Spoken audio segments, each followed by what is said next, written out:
Shalom. Puji nama Tuhan. Baik, malam hari ini saya akan mungkin ini agak kebesaran apa ya ini ya?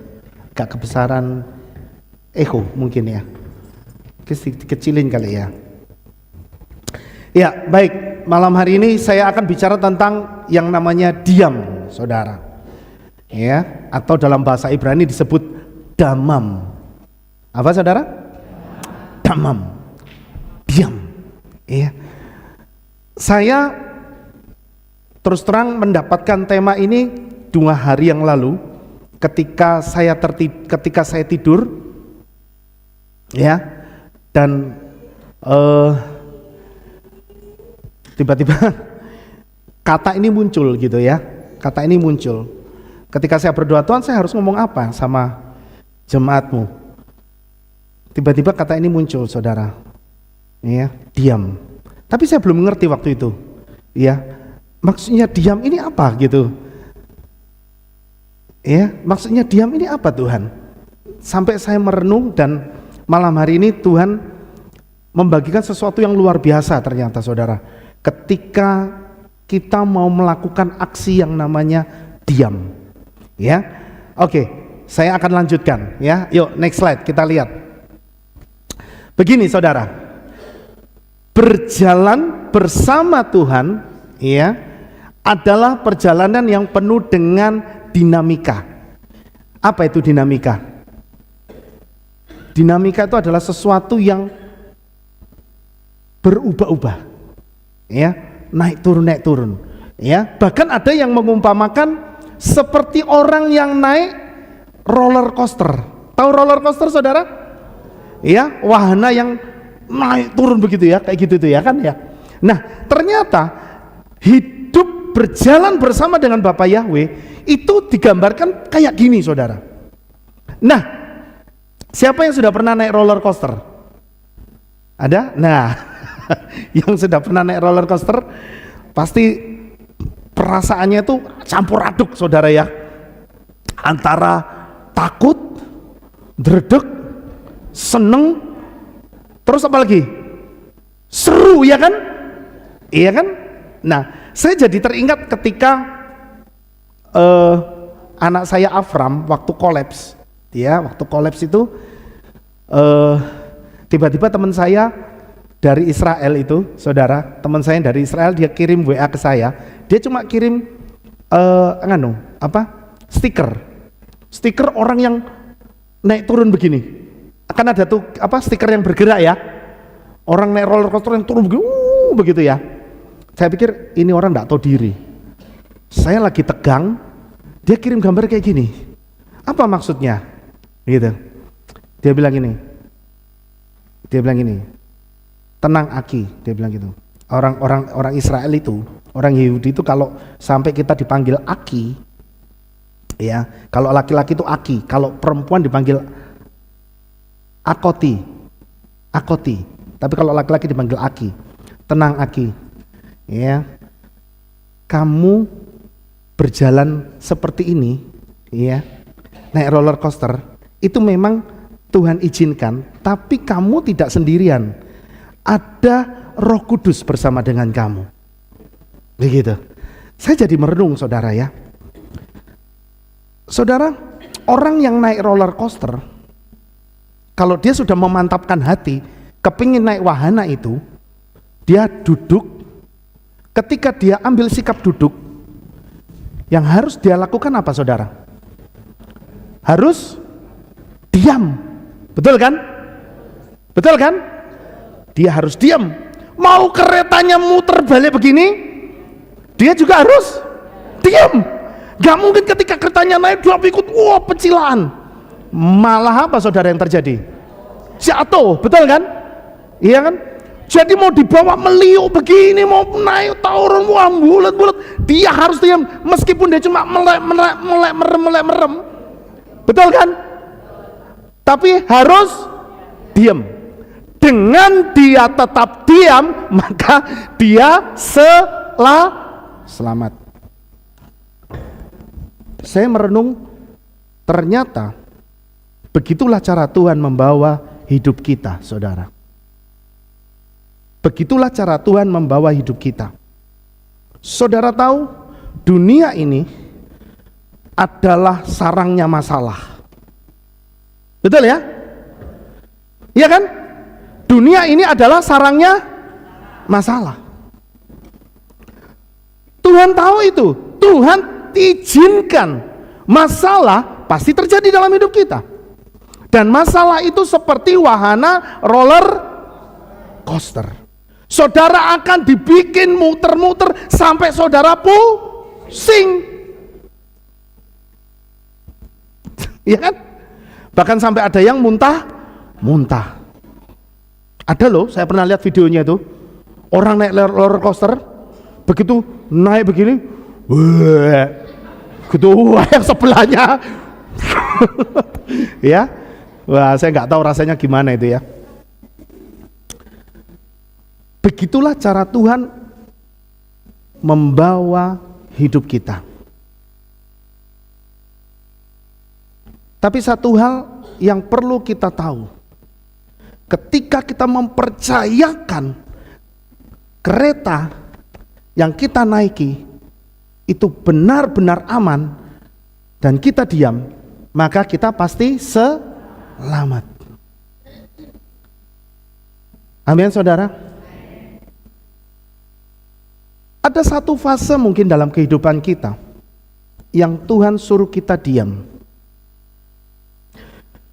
Mungkin saudara nggak sadari, ketika saudara menghadapi sebuah masalah dan saudara kepentok, saudara sudah berusaha dengan kekuatan saudara, saudara berusaha dengan kemampuan saudara, saudara sudah pakai uang saudara, saudara sudah pakai pangkat saudara, saudara sudah pakai seluruh kekuatan teman-teman saudara, tetangga saudara, tapi masalahnya nggak selesai. Ada nggak yang pernah ngalamin gitu? Hah? Saya pikir semua pernah ngalamin kayak gitu, betul kan? Saya kasih tahu, di saat kita benar-benar kepentok seperti orang Israel ketemu dengan laut Kolsom, disitulah sebenarnya Tuhan menyuruh kita untuk diam. Ada satu ayat yang tidak saya tulis di sini, tapi ini luar biasa. Ketika orang Israel ketemu dengan laut Kolsom, ya, orang-orang Israel pada saat itu semua pada takut karena orang Mesir ada di belakang. Ya, itu saya mengumpamakan ketika kita punya hutang, jatuh temponya sudah tinggal 1 hari. Halo?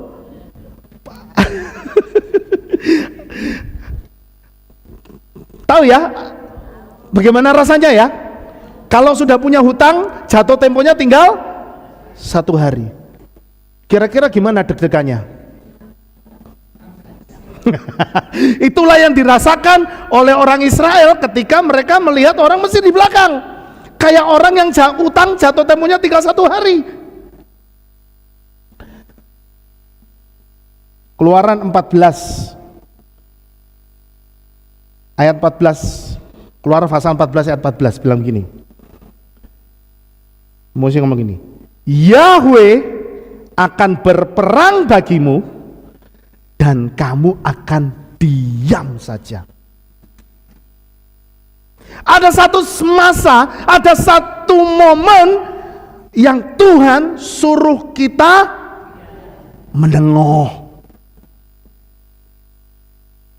Mungkin saya ngomong gini kasar ya, mohon maaf. Menengok. Kenapa? Karena kita ini kemelinti. Betul kan? Kita masih bingung, usaha ini kanan kiri. Tuhan bilang, diam. Dan kita masih bingung pakai kekuatan kita. Ketika kita kemerungsung, Tuhan akan berlipat tangan dan bilang, yo wes karepmu, ayo. Kita kayak tikus yang ada di dalam kotak, bingung mau cari jalan keluar, tidak ketemu, saudara. Itu yang kita alami Ketika kita menghadapi masalah dan kita nggak punya jalan keluar, tapi kita masih ngeyel pakai kekuatan kita. Kita memang ngomong, Tuhan tolong saya percaya Engkau memberikan pertolongan. Tapi itu cuma abang-abang lambe. Berapa banyak anak-anak Tuhan seperti itu? Betul kan? Halo? Berseru sama Bapak Yahweh, iya saya berseru. Tapi pikirannya, piye carane yo, piye carane yo, piye carane yo. Dan Tuhan ngomong, loh kamu tuh katanya minta tolong sama aku. Giliran aku sudah mau turun tangan, kamu udah kasih kesempatan, kamu udah diem. Sama seperti ketika roller coaster itu berjalan, dan ketika saudara mulai kok semakin tinggi Tuhan, ya kan? Dan saudara tidak percaya, saudara keluar dari kereta itu. Ketika keluar dari kereta itu, apa yang terjadi? Nah, terus apa yang dikatakan? Apa yang dikatakan orang? Atau Tuhan bilang begini, mungkin bisa salahmu dewe. Iya kan? Ada satu momen yang Tuhan minta kita diam, saudara. Ya. Nah, malam hari ini saya mengajak saudara untuk kita mengerti apa maksud Tuhan dengan kita itu berdiam diri. Ya, yuk. Next slide. Kenapa kita disuruh diam? Satu, untuk menyadarkan roh kita bahwa kita itu enggak punya kemampuan, saudara. Ya. Untuk menyadarkan roh kita bahwa kita itu tidak pernah punya kemampuan apapun dalam bertindak selain mengandalkan kuasa tangannya Bapa Yahweh. Seringkali orang itu kalau sudah punya kepintaran, yang diandalkan selalu kepintarannya. Ya kan? Kalau bisnisnya sudah mentok, dengan cara yang jujur, kok mentok? Dia mulai pakai akal pikirannya. Oh, caranya mesti diputer, rodok nakal setitik, harus main lobby-lobby. Oh, harus begini. Oh, harus ngomongnya begini. Diputer. Orang mulai pakai akal liciknya. Padahal sebenarnya ketika masalah itu harus ketemu dengan kita, mungkin bisnismu saat itu Tuhan izinkan mentok, bukan berarti saudara harus pakai akal licik yang untuk memuluskan jalan saudara. Sama sekali Tuhan tidak akan berkenan. Ya. Justru saat ketika Tuhan izinkan itu terjadi dalam hidupmu, di saat itu engkau harus sadar. Benar-benar saudara harus ambil tindakan untuk diam. Gak usah bingung lari kanan lari kiri, apalagi cari pesugihan, apalagi cari orang pintar. Ya kan? Ya kan? Diemo. Menengose. Ya, diam dulu. Tujuannya untuk apa? Supaya kita itu, roh kita itu disadarkan. Di saat engkau mentok, disitulah saatnya Tuhan bekerja. Amin, saudara. Yesaya 30:13. Ada ayat yang mengatakan begini. 30 ayat 15. Sebab demikianlah Tuhan Yahweh yang Maha Kudus Israel berfirman, dalam pertobatan dan apa saudara? Ketenangan kamu akan terus dalam apa? keheningan dan mempercayakan diri akan ada apa? Terus ayat di bawahnya lagi bunyinya apa? Loh, kok iso ayat itu bunyinya begitu? Ini ceritanya tentang apa sih? Jadi begini saudara, ayat ini itu bercerita tentang keadaan bangsa Israel pada zaman Raja Hizkia berhadapan atau mendapat ancaman perang dari bangsa Asyur. Ya. Dan pada saat itu bangsa Asyur itu bangsa yang besar dengan bala tentara yang kuat. Itu menjadi ancaman besar buat orang Israel, buat bangsa Israel. Dan direncanakan Israel ini akan dicaplok gitu. Dan Israel jadi ketakutan. Apa yang dilakukan oleh orang Israel? Mereka minta bantuan bangsa Mesir. Mereka minta bantuan bangsa Mesir. Supaya apa? Dengan harapan bangsa Mesir itu membantuin bangsa Israel perang terhadap bangsa Asyur. Tapi saudara tahu, Bapa Yahweh tidak berkenan. Ya, Bapa Yahweh nggak berkenan. Ingat, kalau saudara melihat peta perjalanan kehidupan orang-orang Israel pada perjanjian lama, setiap kali mereka akan berperang, peperangan mereka itu selalu dimenangkan bukan dengan kekuatan mereka loh, tapi selalu lewat tangannya Bapa Yahweh. Amin. Betul nggak ya? Jadi orang Israel itu mereka selalu mendapat kemenangan bukan karena kuat dan gagah mereka, tapi ada tangan Bapa Yahweh yang selalu membela mereka. Tetapi pada saat itu mereka rupa-rupanya sudah mulai melupakan Tuhan, sehingga mereka cari akal. Harusnya yang Tuhan minta supaya mereka itu tenang. Kenapa?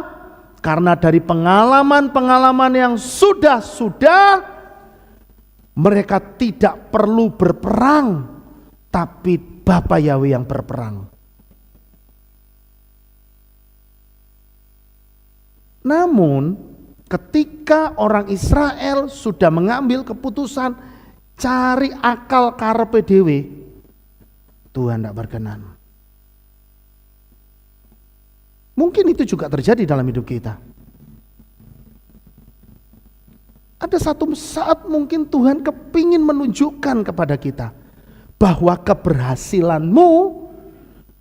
keberhasilan kita itu adalah murni tangan Bapa Yahweh.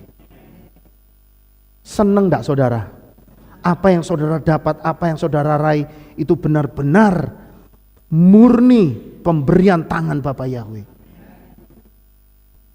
Itu yang Tuhan kepingin tunjukkan. Gitu loh.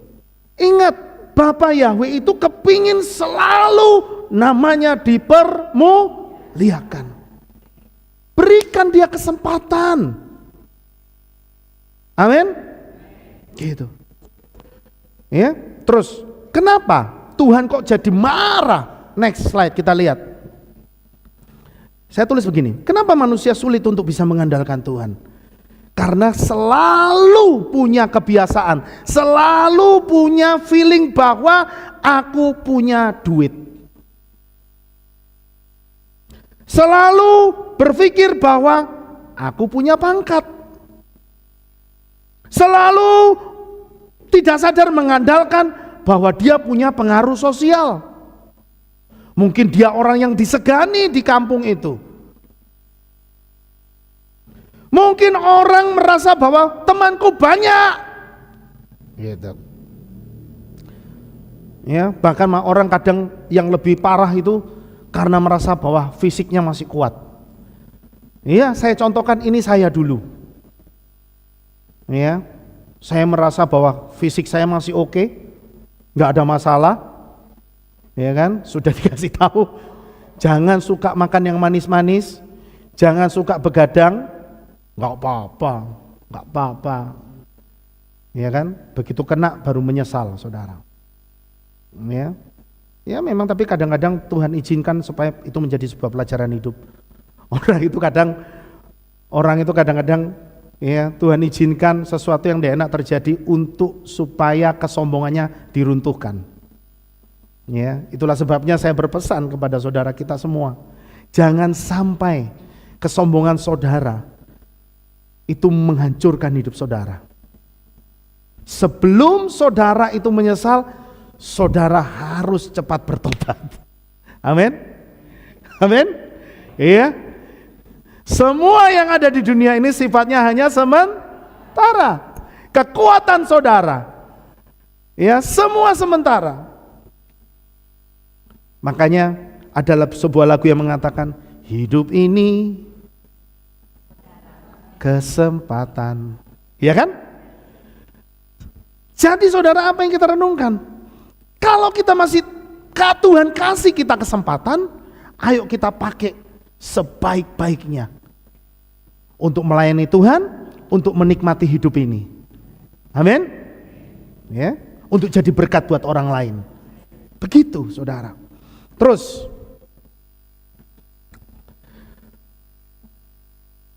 kedua, kenapa Tuhan mau supaya kita itu berdiam diri? Kedua, kenapa Tuhan menyuruh kita untuk kita itu disuruh berdiam diri?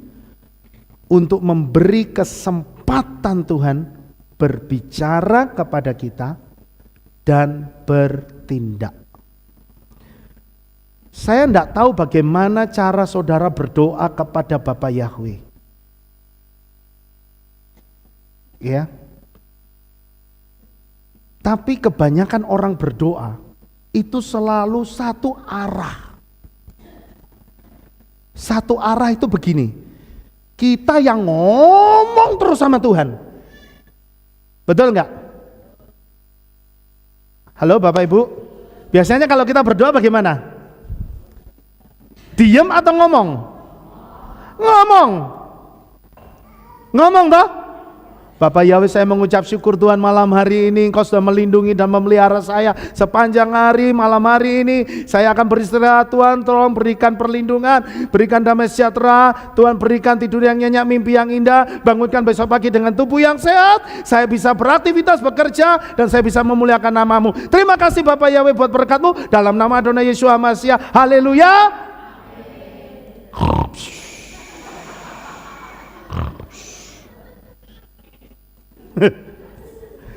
Itu namanya doa satu arah. Begitu saudara ngomong, Tuhan kan nunggu toh. Begitu Tuhan mau ngomong, amin. Ya kan? Nah, coba saudara, tidak mungkin bukan event itu ketika saudara ngomong, ketika saudara ingin berbincang kepada Tuhan. Mungkin bukan momen itu. Mungkin ketika saudara punya waktu di lain, tidak selalu pas mau tidur. Mungkin tengah malam saudara bangun.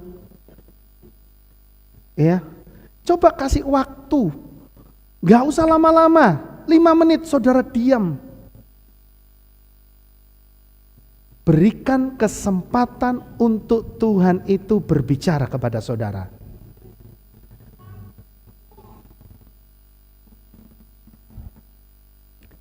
Saya tidak tahu apakah saudara pernah melakukannya atau tidak. Pernah? Bagus kalau saudara pernah melakukannya.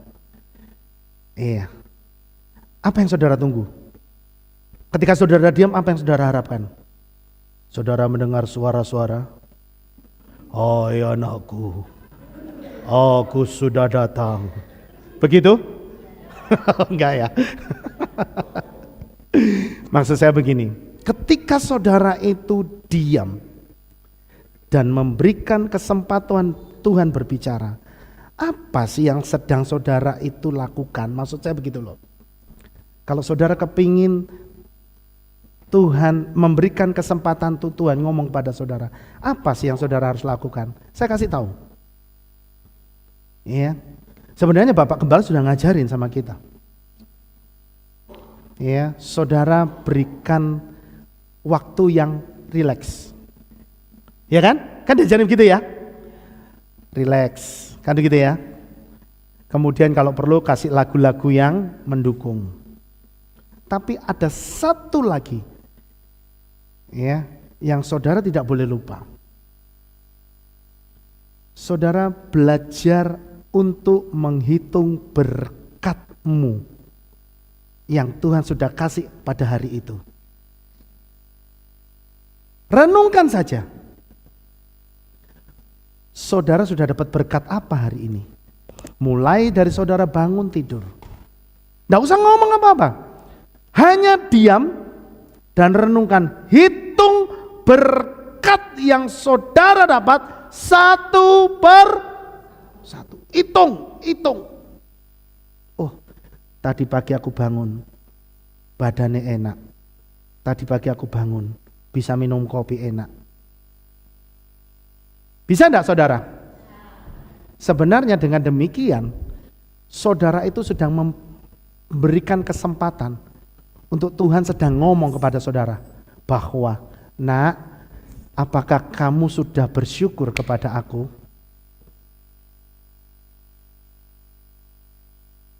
Mengerti enggak saudara maksudnya?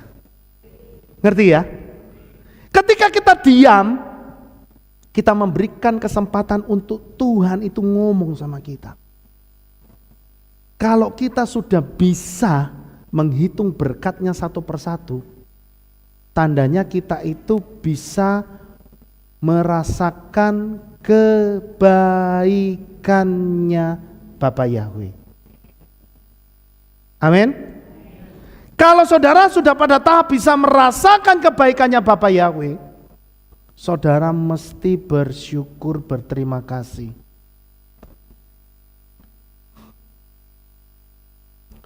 Di situ mungkin saudara akan merasakan. Mungkin Tuhan bisa berbicara. Dia mau, aku mengasihi kamu, nak. Itu buktinya. Kamu tak kasih sehat. Kamu tak kasih perlindungan. Kamu tak kasih tidur yang enak. Amin. Itu namanya memberikan kesempatan untuk Tuhan berbicara. Sometimes lebih dari itu loh saudara. Sometimes Tuhan bisa ngomong kepada kita itu dari hal-hal yang kita tidak duga. Dan itu sudah sering saya alami saudara. Ya. Ketika kita memberikan waktu untuk dia ngomong, ya, biasanya dia berikan, memang tidak secara audible, ya, tapi Tuhan bisa singkapkan lewat hikmat, akal budi kita. Tiba-tiba saudara akan berpikir, oh iya ya, kok bisa begini ya? Pernah nggak ngalamin gitu saudara? Pernah ya? Nah itu cara Tuhan untuk ngomong sama saudara. Ya, ketika saudara menghadapi kebuntuan dalam pekerjaan saudara, kebuntuan dalam bisnis saudara, coba izinkan Roh Kudus kasih solusi buat saudara. Dengan cara apa? Diam. Amin. Mungkin saudara pernah ngalamin juga apa yang pernah saya alamin. Ketika saya kehilangan kunci mobil, mau pulang, kehilangan kunci mobil. Saya kemerungsung nyari, gak ketemu saudara, gak ketemu. Semakin nyari semakin gak ketemu. Kira-kira kalau gitu mumet gak saudara ya? Mumet, mau pulang gak bisa kan? Sampai akhirnya diem. Ya sudah duduk diam, pasrah. Setelah diam. Terus saya begini, loh, kok ada si mendungul? Wah, kuncinya di sini ternyata. Tiwas lek nyari sudah sampai ke atas. Saudara tahu, kadang-kadang dibutuhkan diam untuk mendapatkan solusinya. Kadang-kadang saudara itu Tuhan suruh saudara diam supaya saudara mendapatkan kemenangan. Amin. Amin saudara. Yesaya 59 ayat 1 sampai 2 dikatakan, lihatlah tangan Yahweh tidaklah kurang panjang untuk menyelamatkan, ataupun telinganya tidaklah berat untuk mendengar, namun kejahatanmu itulah yang memisahkan kamu dari Elohimmu.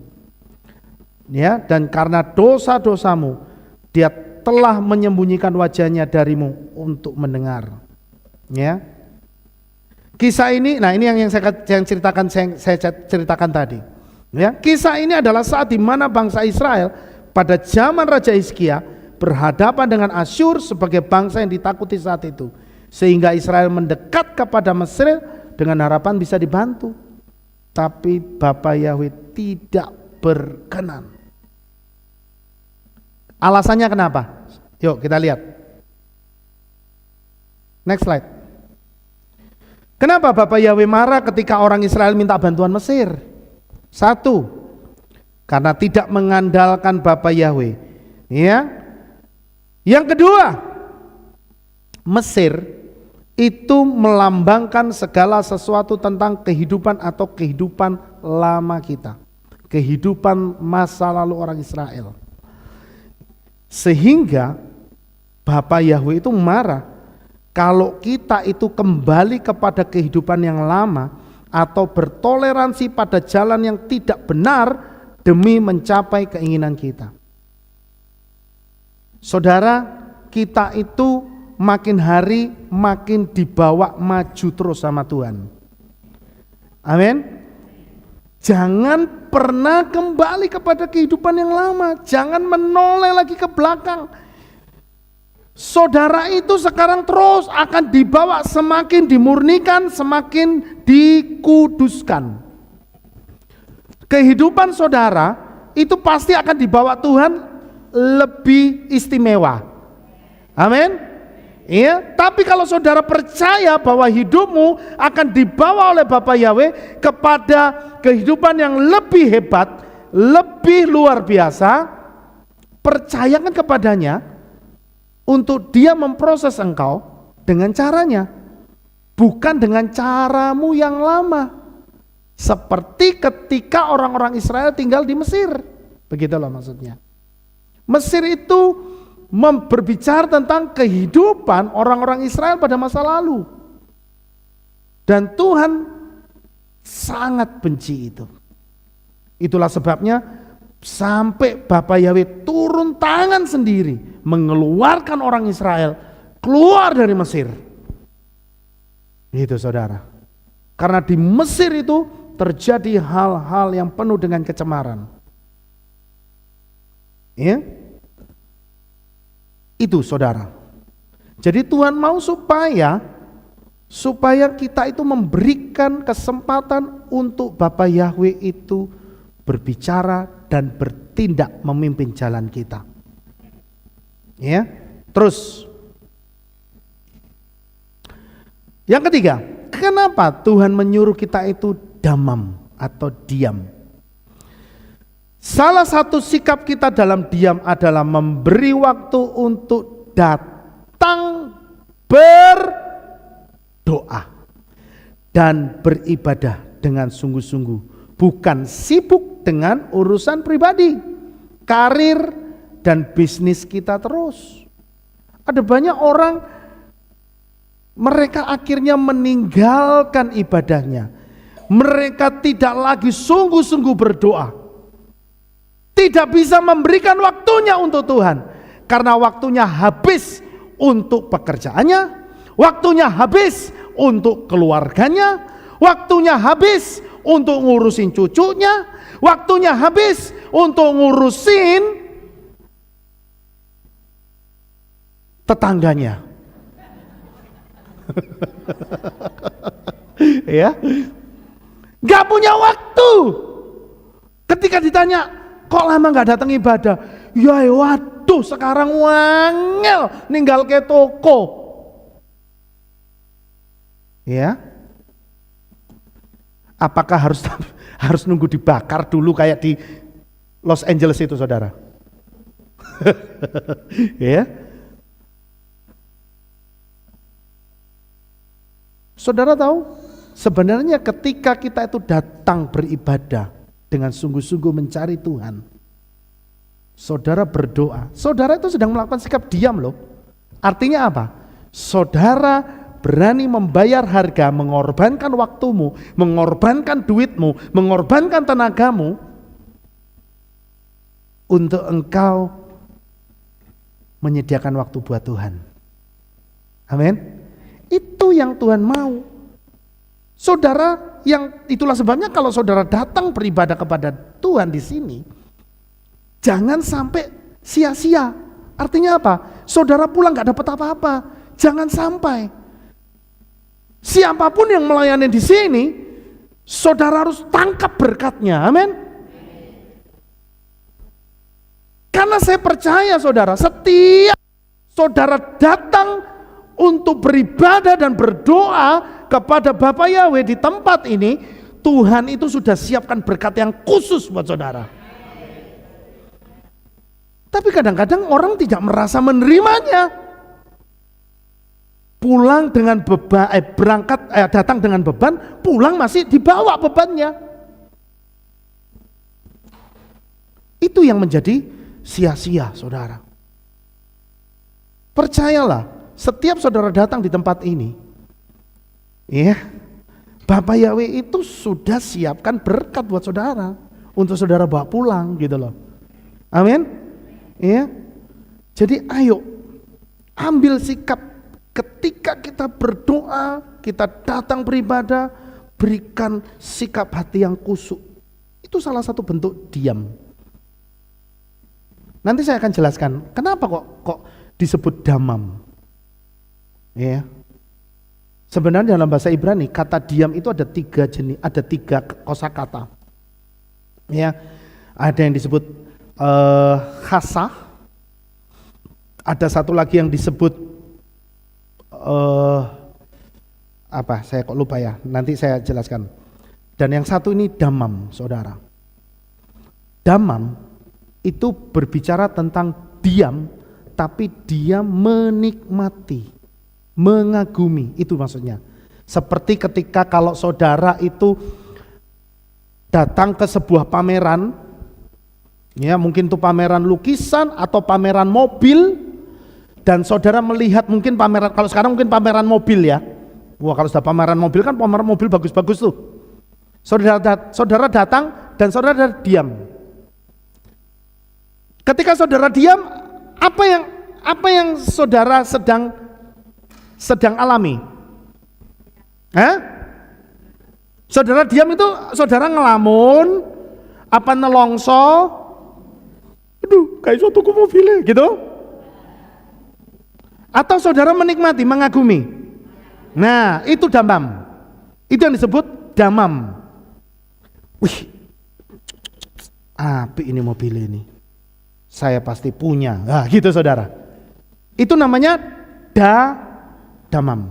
Ketika saudara datang, berdoa, beribadah, memuji Tuhan, mendengarkan firman Tuhan, saudara damam. Bukan ngelamun. Itu bukan damam, ya.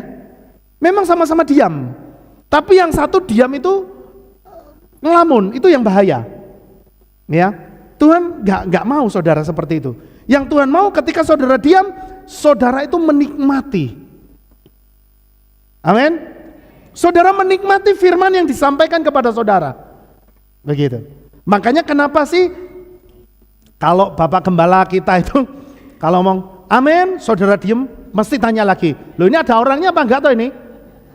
Karena ditakutkan saudara itu diam, benar-benar kosong. Itu yang berbahaya, ya. Kalau saudara diam, saudara itu harus menikmati.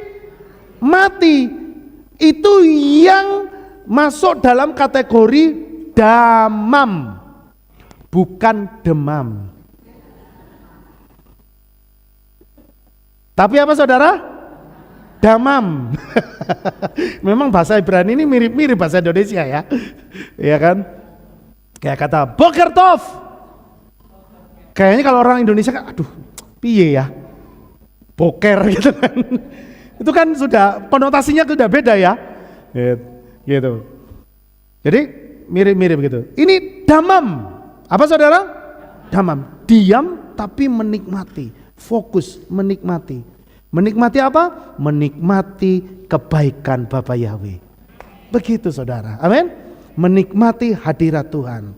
Seperti yang dialami oleh Daud. Mazmur 84 ayat 11 sampai 12 dikatakan, sebab satu hari di pelataranmu adalah lebih baik daripada 1000 hari. Aku memilih berjaga-jaga di ambang pintu bait Elohimku daripada tinggal di kemah-kemah orang fasik. Sebab Yahweh Elohim adalah matahari dan perisai. Yahweh akan memberikan anugerah dan kemuliaan. Dia tidak akan menahan kebaikan bagi orang yang berjalan dalam ketulusan. Jadi saudara, kalau kita itu bisa berdiam dan menikmati hadirat Tuhan di tempat ini, saya kasih tahu, firman Tuhan yang ngomong, Bapa Yahweh tidak akan menahan kebaikannya. Makanya kalau kita bisa menikmati hadirat Tuhan di tempat ini, saya sangat yakin saudara pulang membawa mujizat besar. Karena itu firman-Nya saudara. Dia tidak akan menahan kebaikan. Bapa Yahweh itu berlimpah kemurahannya buat kita. Tapi seringkali kita itu yang selalu melewatkan kemurahan Tuhan. Ya. Apalagi sekarang ini adalah masa-masa menjelang kedatangan Tuhan Yesus. Tuhan sangat ingin, betul saudara, Bapa Yahweh sangat rindu supaya kita itu semakin setia datang beribadah. Ya. Kenapa? Karena setan itu sedang berusaha menarik anak-anak Tuhan. Ya, saya kasih tahu. Kita itu jadi rebutan loh saudara. Ya, kita itu jadi rebutan loh. Sekarang saudara, kalau saudara lebih milih malesnya, berarti saudara itu lebih milih direbut setan. Betul nggak? Ya kan? Gitu. Tapi kalau saudara lebih milih saya mau datang ibadah, berarti saudara lebih senang direbut oleh Tuhan. Kan gitu toh? Karena kita jadi rebutan. Dan ini adalah masa-masa yang sudah semakin singkat. Sudah semakin singkat. Ya. Makanya banyak penyesatan-penyesatan di mana-mana. Banyak sekali pengajaran-pengajaran yang membuat kita tersesat. Kelihatannya benar, sama-sama meninggi, sama-sama percaya kepada Bapa Yahweh, pun bisa menyesatkan. Makanya hati-hati saudara. Sekali lagi saya katakan hati-hati. Gitu. Saya katakan kita sudah ada di perahu yang benar. Amin. Yuk sama-sama kita tanamkan kaki kita lebih dalam di tempat ini. Supaya kita itu semakin berakar. Supaya pengajaran-pengajaran di luar sana tidak akan bisa mencabut kita. Amin. Ya. Terus dengan berdiam berarti kita mengangkat tangan kita di hadapan Bapa Yahweh. Apa artinya? Dengan kita berdiam, kita mengangkat tangan itu artinya kita berserah. Tetapi orang yang berserah itu bukan menyerah. Bedakan. Berserah bukan menyerah. Bedanya apa? Kalau orang menyerah itu begini. Ya wes lah, meh mati matio, urip uripo. Itu namanya menyerah. Itu menyerah. Orang yang menyerah, tanda orang putus asa itu menyerah. Berarti dia sudah putus asa. Mati matio, urip uripo. Tapi kalau orang berserah itu bukan menyerah. Dia berserah itu artinya dia benar totalitas mengandalkan, menyerahkan kekuatannya supaya Tuhan yang mengambil alih. Sampai sini sudah paham? Gitu. Orang yang berserah itu berarti dia akan mengangkat tangan. Artinya apa? Dia mempercayakan seluruh kekuatannya itu ada di dalam kendali tangan Tuhan. Amin. Sama seperti yang dilakukan oleh Mose ketika orang-orang Israel berperang melawan orang Amalek. Di situ saudara bisa baca di dalam kitab Shemot pasal 17. Bagaimana cara Tuhan membuat orang Israel menang. Ini salah satu bukti bahwa orang Israel berperang bukan karena kehebatan orang Israel berperang, tapi karena ada tangan Tuhan, tangan Bapa Yahweh yang membuat orang Israel bisa menjadi menang. Karena apa? Ketika Mose mengangkat tangan, Bapa Yahweh membuat orang Israel menang. Tapi ketika Mose menurunkan tangannya, orang Israel jadi kalah. Nah, ini adalah bentuk profetik bahwa ketika kita mengangkat tangan, Bapa Yahweh yang turun tangan. Dan saya katakan, kalau sudah Bapa Yahweh yang turun tangan, sebesar apapun masalahmu, itu akan terlihat kecil di hadapan Bapa Yahweh. Amin, saudara. Makanya perkatakan, sebesar apapun masalah kita, Bapa Yahweh Tuhan kita lebih besar dari seluruh masalah kita. Amin, saudara. Saya itu melihat orang-orang yang memprediksi setiap tahun yang baru. Itu kok saya lihat tidak pernah memprediksi tahun yang, oh tahun ini lebih bagus. Enggak. Semua ngomong 2025. Dari tahun yang lalu 2023 ngomong ini tahun semakin gelap. 2024 semakin gelap. 2025 tambah peteng. Ya kan? Aku ngomong, ini piye saja nih? Ya kok seneng bangga banget sih? Gitu kan ya. Tapi saya katakan, biarlah mereka yang merasakan gelap. Karena kita yang jadi terangnya mereka. Amin. Gitu. Tuhan yang pakai kita, Tuhan pakai saudara untuk jadi terang buat mereka. Artinya apa? Gelap itu bicara tentang sesuatu yang menakutkan, sesuatu yang tidak pasti. Ya kan?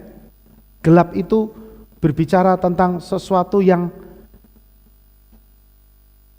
artinya gak tahu juntrungannya mau kemana nih. Dikatakan ekonomi akan gelap, berjaga-jaga.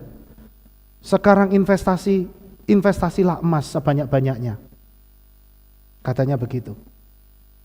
Ya kan? Artinya apa? Di luaran sana akan terjadi banyak orang-orang yang kekurangan. Ya. Tapi kabar baiknya, Tuhan jadikan saudara dan saya buat jadi berkat buat mereka. Saudara percaya itu? Yang percaya katakan amin, saudara. Iya, karena saudara yang dipakai Tuhan benar-benar jadi berkat buat mereka. Lihat saja nanti saudara. Ya, supaya mereka melihat bahwa umat Bapa Yahweh itu umat yang selalu diberkati, umat yang tidak pernah kekurangan. Amin. Karena apa? Karena kita percaya memasrahkan hidup kita kepada yang empunya langit dan bumi. Ya. Yang kelima, saudara, dengan berdiam kita itu sedang diberi kesempatan untuk memuji Tuhan. dan bersyukur. Sehingga kalau kita itu bisa memuji Tuhan dengan hati yang bersyukur, yang datang bukan malapetaka, yang datang itu mujizat. Kalau saudara bisa memuji Tuhan dengan hati bersyukur, maka yang terjadi dalam hidupmu adalah mujizat demi mujizat. Saudara tahu kata bersyukur dalam bahasa Ibrani itu todah. Kita kan sering ngomong toh? Ya. Todah itu akan apa? Terima kasih. Todah itu bersyukur. Kalau hodu itu memuji. Todah itu bersyukur maksudnya. Ya. Saudara, kata todah itu terdiri dari huruf tau, waw, dalet, dan he. Tau itu artinya tanda atau perjanjian yang menunjukkan hubungan yang kuat dengan Tuhan. Tau. Sedangkan huruf waw itu gambarnya kayak apa saudara? Kait. Ya, kait. Dalet itu pintu. Bisa juga disimbolkan sebagai orang yang membungkuk. Ya. Kemudian he itu adalah berbicara tentang kemurahannya Bapa Yahweh. Jadi kata toda bersyukur itu kesimpulannya apa? Kalau kita itu bersyukur atau melakukan toda, kita itu sedang mengikat sebuah perjanjian, membuka pintu berkat untuk mendatangkan kemurahan Tuhan. Enak enggak hidup kayak gitu saudara? Setiap hari gandol sama Bapak Yahweh, ya toh? Kalau sudah gandol enggak bisa lepas, yang ada itu cuma apa? Berkat, sukacita, damai sejahtera, rasa aman, keselamatan, perlindungan. Amin. Makanya kita diajar untuk setiap hari jangan lupa kalau memuji Tuhan jangan cuma pas ibadah. Tapi bangun pagi ketika saudara Shema Yisrael itu sudah bentuk memuji. Jangan kalau bangun tidur saudara langsung, kopi, mana kopi? Mana kopi? Ini yang bapak-bapak kan suka begitu toh. Bangun tidur kopinya tidak boleh telat, ya kan? Jangan cari kopi. Bangun tidur yang harus saudara ingat pertama kali adalah Bapa Yahweh. Amin saudara. Gitu. Saya selalu cerita berulang-ulang. Kalau saya bangun tidur, saya sempatkan harus pertama kali saya berdoa Shema Yisrael. Cuma kadang-kadang kalau saya bangun tidur itu langsung kebelet pipis saudara. Ya mau nggak mau daripada saya pernah soalnya ngempet saudara. Begitu saya bangun tidur saya harus sema, padahal udah kebelet pipis. Waduh semanya balapan saudara. Shema Yisrael Yahweh Eloheinu Yahweh Ruh Sengkewol Malkuto Leolam Faed. Terima kasih Bapak Yahweh. Kan piye berdoa kan nggak pakai perasaan. Jadi merasa bersalah kan akhirnya ya. Gitu loh. Jadi berdoa sama Tuhan jadi seolah-olah kayak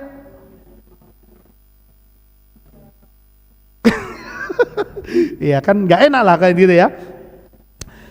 Ayo saudara, siapa yang setiap hari, setiap pagi saudara bangun, saudara berdoa? Bagus. Iya. Jadi bukan cari kopi ya. Ya, tapi cari wajah Tuhan dan saudara akan lihat. Ya, saudara nanti akan lihat. Ya, bagaimana Bapa Yahweh itu akan selalu menyertai kehidupan saudara. Ya, terus. Nah, dengan berdiam Tuhan itu mau intim dengan kita. Saya kasih tahu, Bapa Yahweh itu punya perasaan loh. Amin. Bapak Yahweh juga punya perasaan, saudara. Saudara tahu kenapa makanya Tuhan menciptakan hari yang namanya Sabat. Semua hari itu ada huruf yodnya. Artinya mulai dari hari Rison sampai sampai selisih ya. Sisi itu selalu ada huruf yod di situ. Apa maksud dari huruf yod? Huruf yod itu tandanya artinya bekerja, tangan yang bekerja. Tapi khusus Sabat tidak ada huruf yod. Gitu. Maksudnya apa? Tuhan itu juga kepingin ada satu hari dia intim sama kita. Tuhan itu kepingin dia benar-benar dekat, kita dekat sama dia bukan cuma karena kita butuh. Saudara bisa bayangkan kalau saudara punya istri atau suami yang datang sama saudara cuma lagi butuh. Itu kira-kira suami yang bagaimana itu? Istri yang bagaimana kalau yang kayak gitu? Hah? Itu yang bagaimana itu model gitu? Itu yang namanya materialistis. Ya toh? Istri akan datang mendekat kalau sudah mulai awal bulan. Ya kan? Gitu. Suami mau mendekat kalau pas lagi kepengen dipijat. Ya kan? Pasti kehidupan rumah tangga yang seperti itu pasti tidak nyaman, betul ya? Gitu. Tuhan pun kepingin begitu. Ada satu hari dia kepingin intim sama kita. Makanya ketika jemaat mula-mula dikatakan mereka beribadah setiap hari, benar-benar Roh Kudus itu berkarya luar biasa. Karena apa? Tiap hari mereka intim sama Tuhan. Nah kita pun tuh, makanya kita tuh perlu bersyukur. Kita hampir setiap hari ada ibadah di sini, betul ya? Gitu. Saudara diberikan kesempatan untuk kita bisa intim sama Tuhan. Ayo, luangkan waktu, saudara. Nah, di situ saya sempatkan tulis ada 3 makna kata diam dalam bahasa Ibrani. Ya, yang satu itu disebut satak. Apa saudara?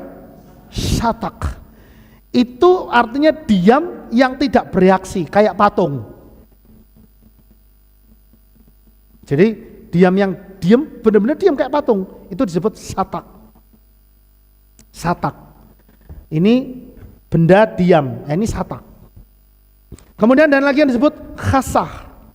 Khasah itu dia juga dikatakan berserah. Tapi dia diam, tidak berbicara, bisa juga diamnya karena ngambek. Gitu. Diamnya karena ngambek, marah, membisu, bukan karena dia bisu, tapi membisu. Itu khasah. Tapi yang ketiga yang saya bahas ini adalah kata damam, itu tenang, sama-sama diam, tapi dia lebih positif. Perasaannya itu positif, mengagumi, menikmati, merenung. Itulah sebabnya saudara kalau orang-orang Yahudi pada hari Sabat, mereka selalu kebanyakan duduk di depan rumah sambil membaca apa? Kompas. Baca Jawa Pos. Oh enggak. Ya. Yang dibaca apa saudara? Torah. Gitu. Ya, mereka merenung, mereka memang menyediakan waktu dan itu sudah diajarkan turun temurun. Gitu. Ya, jadi saudara sebenarnya kalau Tuhan suruh kita diam, sebenarnya Tuhan tuh pingin deket sama kita. Mau saudara dideketin Tuhan? Harus mau dong. Apa mau dipilih deketi pocong?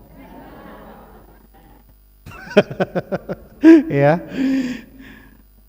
Nah, slide selanjutnya. Dengan berdiam berarti memberi kesempatan untuk tidur dalam hadirat Tuhan. Saudara pernah tahu istilah tidur dalam hadirat Tuhan? Eh? Halo? Tidur dalam hadirat Tuhan. Saya dulu kalau doa pagi, ya, saya pernah dulu doa pagi saking ngantuknya saudara. Saya berdoa, kan dulu kalau berdoa itu modelnya berlutut di itu kan ya. Gitu, berdoa. Berdoa. Saya nggak tahu tiba-tiba pas saya nggak tahu ngorok apa enggak ya. Tahu-tahu saya dilempar sandal saudara. Sama teman saya. Kotak gitu. Kaget saya. Saya kaget melek saya. Kenapa? Giliranmu baca kitab suci. Wah, kedandapan kitab apa saya lupa kan? Waduh, diketawain satu gereja itu saudara. Ya. Karena apa? Saya tidur tidur dalam hadirat Tuhan. Bukan itu ya. Jadi maksudnya bukan itu ya. Nah, artinya begini, saya memang pakai istilah tidur dalam hadirat Tuhan. Saudara, saya mau ngajak saudara untuk kita merenung arti kata tidur dalam hadirat Tuhan itu seperti apa sih? Ternyata tidur dalam hadirat Tuhan itu sebenarnya sesuatu yang sangat-sangat indah. Mazmur 127 ayat kedua, Tehillim atau Mazmur, dikatakan gini, kesia-siaan bagi kamu yang bergegas bangun, yang berlama-lama duduk, yang memakan roti jerih lelah, karena dia akan menganugerahkan apa saudara? Tidur kepada kekasihnya. Oke. Saudara mungkin ada yang bingung, apa maksud ayat ini? Saya coba jelaskan begini. Banyak orang terlalu sibuk dengan rutinitas kehidupannya. Mulai dari bangun sampai akan kembali tidur, tapi tidak pernah cari Tuhan, tidak pernah eling Tuhan. Nek wis kerja sampai ngoyo, gak pernah iling sama Tuhan. Sampai tidak pernah sempat berdoa sama Tuhan. Sehingga ini yang dikatakan percuma kamu bangun pagi-pagi, kamu kerja ngoyo-ngoyo, Tuhan tidak berkati kamu. Kenapa? Karena kamu tidak pernah ingat aku. Sampai sini paham tidak saudara? Itulah sebabnya Bapak Yahweh itu kasih perbandingan. Bukan berarti kita tidak perlu bangun pagi. Bukan berarti kita jadi orang yang malas-malesan, bukan itu gitu loh maksudnya. Tapi begini, Tuhan tuh kasih perbandingan, jika orang yang hatinya mengasihi Bapak Yahweh, yang selalu ingat akan kebaikan Tuhan, itu akan dikasih ketenangan di dalam hatinya. Sehingga dia itu bisa tidur nyenyak dan tetap diberkati. Saudara, hari-hari ini saya kasih tahu, saudara percaya atau tidak, hari-hari akhir ini untuk orang bisa tidur nyenyak itu mahal harganya.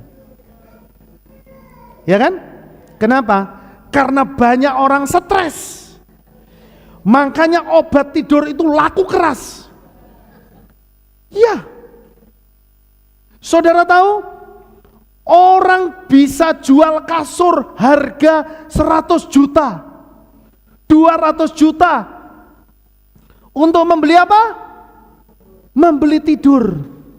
Orang rela mengeluarkan uang satu malam 50 juta tidur di hotel. Untuk membeli apa? Tidur.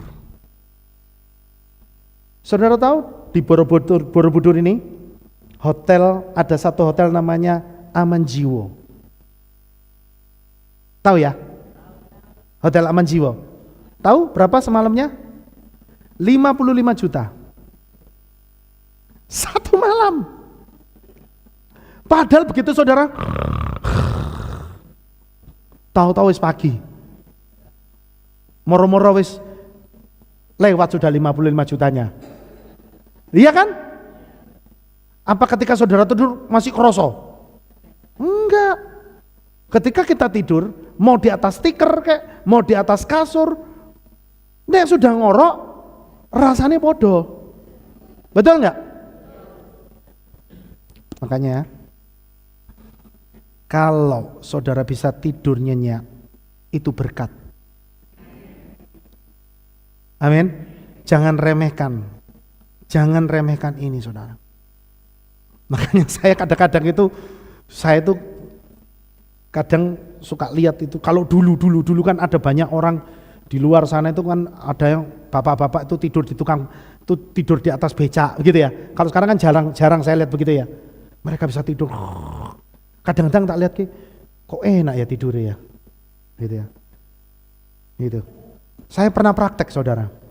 Karena dulu ada di Muncar itu kan di depan gereja itu ada tukang-tukang becak itu yang suka mangkal. Nah, saya suka nimbrung di situ dulu. Saya coba-coba ngangkat kaki tidur gini, nggak enak, saudara. Atos kabeh, besi kabeh soalnya. Kok enak? Orang-orang kok mereka bisa tidur ya? Gitu. Jadi intinya begini, ternyata orang bisa tidur itu bukan tergantung dari materi untuk dia tidur. Tapi dari apa? Dari hati dan pikirannya. Kalau hati dan pikirannya dipenuhi dengan damai sejahtera, dia bisa tidur nyenyak. Amin. Itulah sebabnya, saudara, saya kasih tahu. Ya. Ketika kita mau tidur, makanya selalu jangan lupa untuk kita cari Bapa Yahweh dulu. Amin. Supaya apa? Minta damai sejahtera dari Tuhan. Itu penting. Itu penting, saudara. Kalau orang mau tidur, meskipun tidurnya kasurnya king coil, tapi mikir terus besok aku mesti cari utangan di mana, aku cari duitnya gimana, bisa tidur nggak? Nah, tahu-tahu sudah jam 3 pagi. Waduh, gitu kan? Bayangin, kalau begitu terus, makanya saudara tahu, orang yang, ini dari sisi kedokteran ya, orang yang tidurnya di atas jam 11 terus, itu bisa kena diabetes, bisa kena jantung, bisa kena hipertensi. Dan awal mula segala macam penyakit ternyata gara-gara gak bisa tidur. Dan bahkan baru-baru ini ada sebuah penelitian yang mengatakan, bukan penelitian tapi memang benar adanya, orang yang selalu tidur di atas jam 11 malam, itu pembuluh darah di sini, di otak, itu jadi kaku. Itu jadi kaku pembuluh darahnya. Sekarang saya tanya, kalau kaku, maka yang terjadi apa? Bisa apa? Bisa kena stroke. Ya. Ayo bapak-bapak, ibu-ibu, adik-adik, ya, kita manfaatkan waktu tidur kita itu dengan senyaman mungkin. Amin. Iya. Saudara, sebelum kita tidur mengucap syukur dan selalu bayangkan akan kebaikan Tuhan, maka engkau akan mimpi indah. Bangun tidur, Bapa Yahweh sudah siapkan berkat. Itu yang Tuhan ngomong di dalam Mazmur 127 ayat 2. Gitu kan? Ya. Terus dengan berdiam memberi kesempatan untuk Tuhan berperang ganti kita. Hakim-Hakim pasal 7, sedikit lagi saudara ya. Hakim-Hakim pasal 7 menceritakan tentang pasukan Gideon menghadapi bangsa Midian dengan cara yang unik. Bapa Yahweh yang berperang dengan tangannya sendiri. Ya. Pasukan Gideon itu hanya disuruh meniup shofar, memecahkan buli-buli, dan mengangkat obor. Saya merenungkan, ya, apa maksudnya dari ketiga hal ini, saudara? Ya, dikatakan mereka cuma disuruh meniup shofar, memecahkan buli-buli, dan mengangkat obor. Saudara baca sendiri di Hakim-Hakim pasal 7. Mereka nggak disuruh ngapa-ngapain. Ketika mereka melakukan itu pasukan Midian, wah, perang karepnya sendiri. Oke, sekarang kita lihat apa maksud dari ketiga hal ini, saudara. Satu, meniup shofar. Itu berarti berani untuk memperkatakan perkataan iman. Kalau engkau sedang mengalami pergumulan sakit, saudara beranilah berkata, berserulah dengan perkataan bahwa saya sudah sembuh. Amin. Mata saya ini sampai hari ini masih proses, saudara. Kadangkala dia agak turun, kadangkala naik lagi, lebih bagus lagi, turun. Tapi grafiknya semakin begini. Cuma kadangkala ketika turun, saya tuh gak sadar. Saya ngomong, aduh kok semakin belerang ya. Tapi saya ingat, aduh Tuhan ampuni. Saya langsung ngomong, haleluya, mata saya sudah semakin terang. Dan terjadi. Gitu. Beranilah untuk ngomong, memperkatakan perkataan iman. Itu sama dengan saudara meniup shofar. Amin. Iya. Berani nggak saudara berkata-kata terhadap bisnis saudara yang sekarang ini lagi mandek mungkin? Berani nggak saudara berkata-kata terhadap penyakit saudara yang sekarang saudara sedang gumuli? Berani nggak saudara berkata-kata terhadap keluarga saudara yang saudara ingin menangkan? Ya, saya katakan tiuplah shofar seperti yang Tuhan suruh kepada pasukan Gideon. Artinya apa? Ngomong. Karena perkataan saudara itu sudah dibekali dengan kuasa. Ngomong saudara.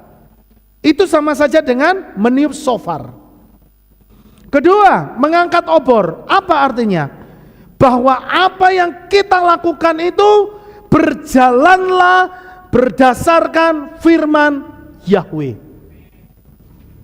Amin. Selama saudara berjalan dalam kebenaran firman Tuhan, saudara pasti akan disertai oleh Bapa Yahweh. Jangan berjalan menurut pengertianmu sendiri, tapi berjalanlah menurut apa yang firman Tuhan sudah tulis.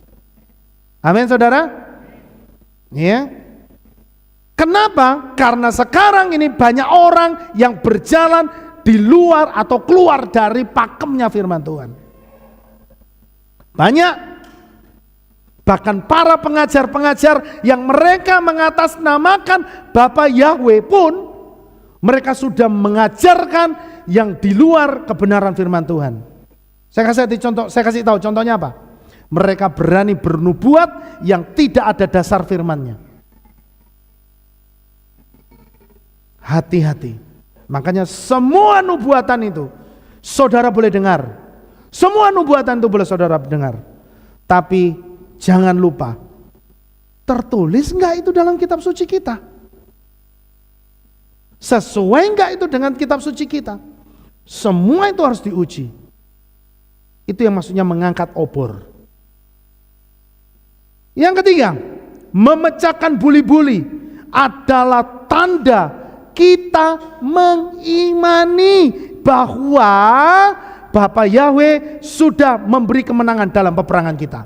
Jadi kalau kita sudah berdoa, Tuhan Yesus ngomong, percayalah apa yang kamu sudah minta di dalam doa sudah terjadi. Amin saudara. Ya. Saya itu sangat terinspirasi dengan papi, saudara. Ya. Saat ini kan papi masih dalam masa pemulihan nih. Ya. Saudara tahu, meskipun begitu, papi itu tetap ngomong, dalam 3 hari saya pasti sudah pulih. Wah, saya ngomong dahsyat ini.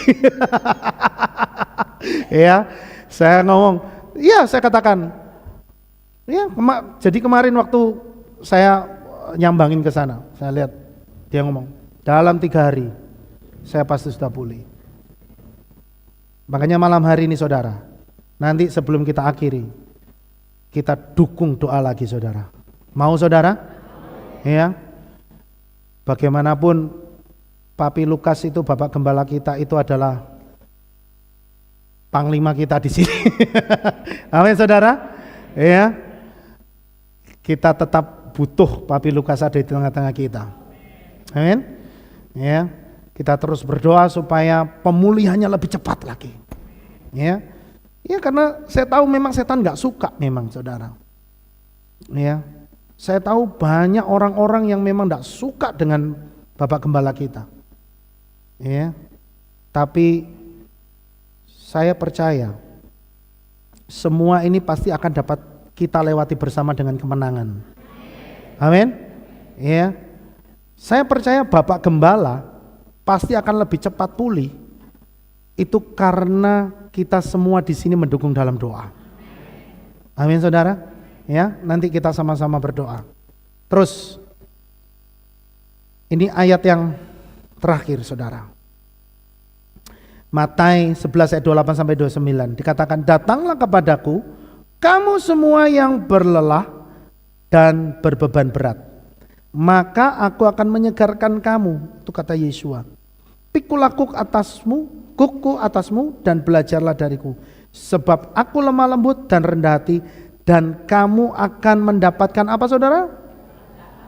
Kelegaan bagi jiwamu. Satu lagi, slide yang terakhir, Filipi 4 ayat 6 sampai 7. Janganlah mengkhawatirkan apapun, sebaliknya biarlah permintaan-permintaanmu diketahui oleh Elohim dalam segala hal, dengan doa dan permohonan disertai ucapan syukur, dan damai sejahtera Elohim yang apa saudara? Akan menjaga di dalam. Jadi malam hari ini saudara, semua saudara yang mengalami pergumulan masalah, seberapa besar masalah saudara, saya enggak tahu, tapi Bapak Yahweh yang tahu. Ya, Tuhan bilang, semua yang berbeban berat, ayo malam hari ini datang sama Tuhan. Tuhan akan kasih kelegaan buat kita semua. Saudara percaya? Siapa yang mau dimenangkan atas masalah kita? Saya kasih tahu, mulai malam hari ini praktek. Datang sama Tuhan, belajar untuk menyerahkan masalahmu kepada Bapak Yahweh. Berikan dia kesempatan untuk bekerja. Amin. Ada lagu yang mengatakan, tangan Yahweh sedang merendah suatu karya yang agung mulia, saatnya kan tiba nanti. Terus pelangi kasihnya. Saudara percaya, sekarang ini Tuhan sedang merendah. Masalahmu tidak dibiarkan, Dia sedang memberikan pertolongan. Amin. Ya. Dan saat ini juga saya percaya, kita juga sama-sama percaya, saat ini Bapak Yahweh, tangan Bapak Yahweh sedang merendah buat Papi Lukas. Dia sedang memberikan kesembuhan. Jadi malam hari ini kuatkan hati kita sama-sama, karena tahun 2025 Tuhan akan membawa kita kepada kehidupan yang penuh dengan kemenangan. Bapak Yahweh memberkati saudara sekalian. Amin buat firman Tuhan. Mari sama-sama kita berdoa saudara. Terima kasih Bapak Yahweh, malam hari ini Tuhan, selesai sudah pemberitaan firman-Mu. Bapak, kami berdoa untuk seluruh jemaat-Mu Bapak, mereka yang ada di tempat ini dan mereka yang live streaming. Tuhan, kami berdoa untuk mereka yang sedang ada dalam pergumulan masalah mereka, sakit penyakit, keuangan, rumah tangga, apapun itu Bapak Yahweh. Kami berdoa Tuhan, saat ini kami mau memperkatakan perkataan iman Bapak Yahweh, bahwa di dalam nama Adonai Yeshua HaMashiach, semua masalah pasti dapat diatasi. Bersama dengan Bapak Yahweh kami mendapatkan kemenangan. karena tangan-Mu yang merendah, tangan-Mu yang membuat menjadi berhasil. Terima kasih Bapak Yahweh. Dan malam hari ini Tuhan, kami berdoa Tuhan untuk Bapak Gembala kami, Papi Lukas yang kami cintai Tuhan, yang kami kasihi. Tuhan, dari tempat ini kami berdoa, kami mengangkat tangan kami mengarahkan tangan kami Tuhan, untuk kami berdoa, kami mengarahkan Tuhan energi kesembuhan kepada Papi Lukas saat ini Bapak Yahweh. Di dalam nama Adonai Yeshua HaMashiach, seluruh penyakit yang membuat Papi Lukas tidak bisa melayani Tuhan, saat ini saya berkatakan, Engkau pergi keluar dalam nama Adonai Yeshua HaMashiach. Saat ini jadilah sembuh kembali, jadilah berdiri kembali dengan tegak dan gagah untuk melayani Bapak Yahweh. Karena kami mau Tuhan, Engkau masih memakai Papi Lukas untuk menjadi Tuhan gembala kami, panglima-Mu ya Bapak, untuk dapat melayani dan membesarkan pekerjaan Tuhan di tempat ini, supaya nama Bapak Yahweh semakin ditinggikan, semakin dimuliakan, dan semakin besar di muka bumi ini. Terima kasih Bapak Yahweh, dan kami percaya Tuhan, mulai hari ini hidup kami sudah dipenuhi dengan mujizat Bapak Yahweh. Terima kasih Bapak Yahweh, berkati firman-Mu, berkati seluruh jemaat-Mu. Dalam nama Adonai Yeshua HaMashiach kami mengucap syukur dan berdoa. Sama-sama kita berkata amin. Kita akan dengar pengumuman saudara.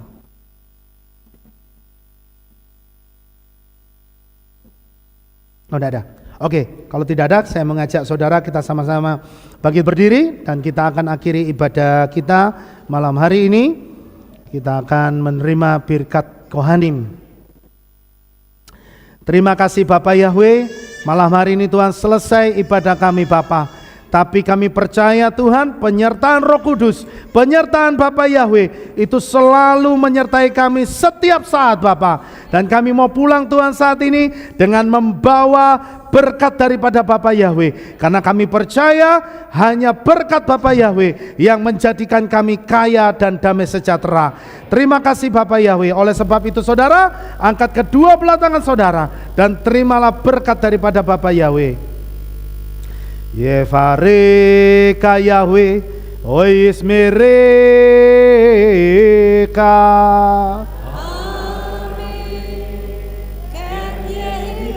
Yair Yahweh panau elecha, wikunecha.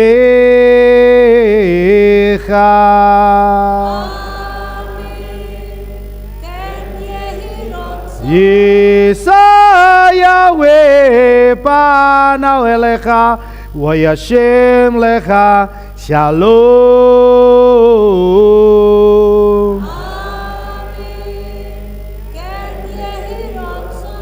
Baru kata Bairu, baru kata Besade, diberkatilah engkau di kota dan diberkatilah engkau di ladang. Baruk prit bineka ufriat maka ufri fuhenteka shegarala beka westerotsoneka. Diberkatilah buah kandunganmu, diberkatilah hasil bumimu, hasil ternakmu, anak-anak lembumu dan anak-anak dombamu. Baru tanah kau misar teka, diberkatilah bakulmu dan tempat adonanmu. Baru kata boboeka, baru kata bot seteka, diberkatilah engkau pada waktu masuk dan diberkatilah engkau pada waktu keluar. Baru kata Yahweh Eloheinu melek haolam, Beshem Yeshua HaMashiach, Waruah Kodes Kile Olam Faed. Kami mengucap syukur dan berdoa. Haleluya. Amin.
Terpujilah Bapa Yahweh yang Maha Kuasa. Terima kasih atas kehadiran Bapak Ibu Saudara sekalian dalam ibadah bersama kami di Kehilat Alef Tau Magelang.